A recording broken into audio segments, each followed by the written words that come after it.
दोस्तों एक और इंटरेस्टिंग सवाल यहाँ ये उठता है कि अगर पूरी दुनिया के समंदर में हम इलेक्ट्रिक वायर्स को बिछाएंगे तो कहीं से अगर ये डैमेज हो गई तो क्या पूरी दुनिया के समंदर में करंट आ जाएगा। शॉकिंग सवाल लगाना आपको ये। अस्सलाम वालेकुम दोस्तों, आज मैं इलेक्ट्रॉनिक्स की एक बुक पढ़ रहा था कि अचानक मेरे सामने से एक आर्टिकल गुजरा। इस आर्टिकल को पढ़कर मैं हैरान रह गया क्योंकि इसमें लिखा हुआ था कि आप वायर्स को यूज करते हुए करंट को एक जगह से दूसरी जगह तक पहुंचा सकते हैं। अब ऑब्वियसली मैं ये बात अच्छी तरह जानता हूँ कि ये बात या खबर बिल्कुल भी शॉकिंग नहीं है, लेकिन इसे पढ़ते वक्त मेरे जहन में जो सवाल आया वो काफ़ी शॉकिंग है। मेरे जहन में सवाल आया कि क्या होगा अगर हम दुनिया के एक कोने से दूसरे कोने तक एक बड़ी वायर लगाएं, तो क्या करंट दुनिया के एक कोने से दूसरे कोने तक जा पाएगा। एक्चुअली दोस्तों अगर ऐसा होता है कि हम दुनिया के एक कोने से दूसरे कोने तक एक बड़ी वायर लगाने में कामयाब हो जाते हैं तो इसका बहुत फायदा होगा।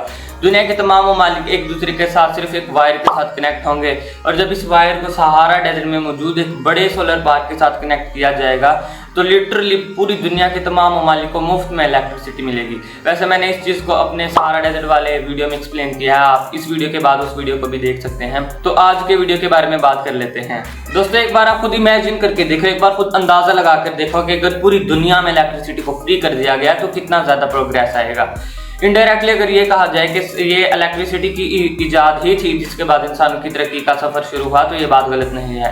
इंसान पत्थरों की गारों से निकलकर महलों में आए और यहाँ तक इन्होंने चांद पर भी कब्जा किया। लेकिन बिजली को दुनिया के एक कोने से दूसरे कोने तक पहुंचाने वाला जो कॉन्सेप्ट है ये जितना सुनने में अच्छा लगता है उतना ही प्रैक्टिकली मुश्किलात से भरा हुआ है। इसमें सबसे पहली प्रॉब्लम ये है कि आज के वक्त हमारे पास ऐसी कोई टेक्नोलॉजी एग्जिस्ट ही नहीं करती कि जिसकी वजह से हम ऐसी वायर को बना पाएं, क्योंकि किसी भी वायर की कंडक्टिविटी उसके मटेरियल पर डिपेंड करती है। जैसे कि आयरन से अच्छा सिल्वर होता है और सिल्वर से अच्छा कॉपर होता है। दोस्तों एक और फैक्टर यहाँ बहुत इंपॉर्टेंट है जो कि है रेजिस्टेंस, जो इन सब मटेरियल्स की डिफरेंट होती हैं। आप स्क्रीन पर इन मटेरियल्स की रेजिस्टेंस को देख सकते हैं। जितनी रेजिस्टेंस कम होगी करंट उतना ही ज्यादा पास करेगा, ये एक इनवर्स रिलेशन है। तो दोस्तों जैसे मैंने आपको बताया कि इतनी बड़ी वायर जो कि अक्रॉस द कॉन्टिनेंट होगी ये सरफेस लेवल पर पॉसिबल ही नहीं है, क्योंकि हमारी ज़मीन भी एक जैसी नहीं है। कहीं ऊंचे ऊंचे पहाड़ हैं तो कहीं गहरे गहरे गड्ढे, कहीं जंगल है तो कहीं रेगिस्तान। लेकिन यह एक खुशी वाली बात यह है कि चाहे ये सरफेस लेवल पर पॉसिबल नहीं है लेकिन ये सी लेवल पर पॉसिबल है। जिस तरह पूरी दुनिया के समंदर में कम्युनिकेशन केबल्स बिछी हुई हैं इसी तरह हम इलेक्ट्रिक वायर्स को भी बिछा सकते हैं जो कि अक्रॉस द कॉन्टिनेंट होंगी। तो दोस्तों एक और इंटरेस्टिंग सवाल यहाँ ये उठता है कि अगर पूरी दुनिया के समंदर में हम इलेक्ट्रिक वायर्स को बिछाएंगे तो कहीं से अगर ये डैमेज हो गई तो क्या पूरी दुनिया के समंदर में करंट आ जाएगा। शॉकिंग सवाल लगाना आपको ये।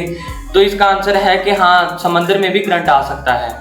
तो इसका मतलब है कि समंदर में रहने वाले जानदार खतरे में हैं क्योंकि कभी भी ये इंसिडेंट हो सकता है। तो यहाँ मैं आपको बताता चलूँ कि जब इलेक्ट्रिसिटी किसी वायर में से ट्रैवल करती है तो जो टर्म्स अप्लाई होती हैं, फॉर एग्जांपल रेजिस्टेंस और सरफेस एरिया, वही टर्म्स अप्लाई होती हैं जब करंट पानी में से गुजरता है। समंदर का पानी नमकियात की वजह से भरा पड़ा है इसलिए यहाँ रेजिस्टेंस काफ़ी कम हो जाती है। तो इसका मतलब है कि अगर समंदर में करंट छोड़ा जाए तो ये सिर्फ महदूद दूरी तक ही असर कर पाएगा।